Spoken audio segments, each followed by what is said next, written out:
வாங்க இன்றைக்கி நம்ம வாழைப்பூ வடை செய்யலாம். நான் இன்றைக்கி ஒரு வாழைப்பூ எடுத்திருக்கேன். அது உள்ளே இருக்கிற நரம்பெல்லாம் க்ளீன் பண்ணிவிட்டு வச்சுருக்கேன். இப்போ இதை நம்ம பொடியாக கட் பண்ணி எடுத்துக்கலாம்.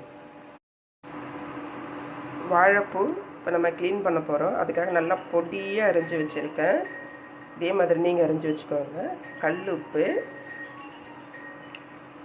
மஞ்சத்தூள், இது மூணும் போட்டு நல்லா பெசரி கொஞ்சம் லைட்டாக தண்ணி தெளித்து பெசரி ஒரு 10 நிமிஷம் வச்சிடலாம். ஏன்னா இது பூவில் இருக்கிற துவர்ப்பெல்லாம் வெளியில் வர்றதுக்காக தான்.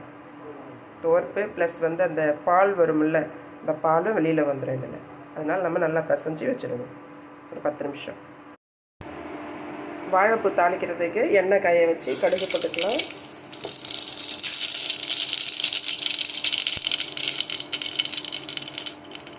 கடுகு பொரிஞ்சிட்டு கடலைப்பருப்பு கருவேப்பிலை போட்டு நல்லா வதக்கிப்போம்.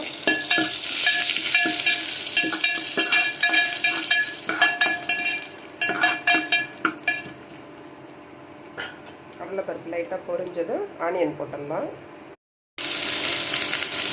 வெங்காயத்தை நம்ம வதக்கி எடுத்துப்போம். வெங்காயம் பாதி வதங்கினதுக்கப்புறமா இதில் ஒரு 10 பூண்டு பல் தட்டி போட்டு அதையும் நல்லா சேர்த்து வதக்கி எடுத்துக்கலாம். இப்போ வெங்காயம் வதங்கட்டும். வெங்காயம், பச்சை மிளகா, பூண்டு இதெல்லாம் நல்லா வதங்கிச்சு. இப்போ நம்ம இந்த ஸ்டேஜில் வேக வச்சு நல்லா தண்ணியெலாம் ட்ரை பண்ணி வச்சுருக்கிற வாழைப்பூவை போட்டுடலாம்.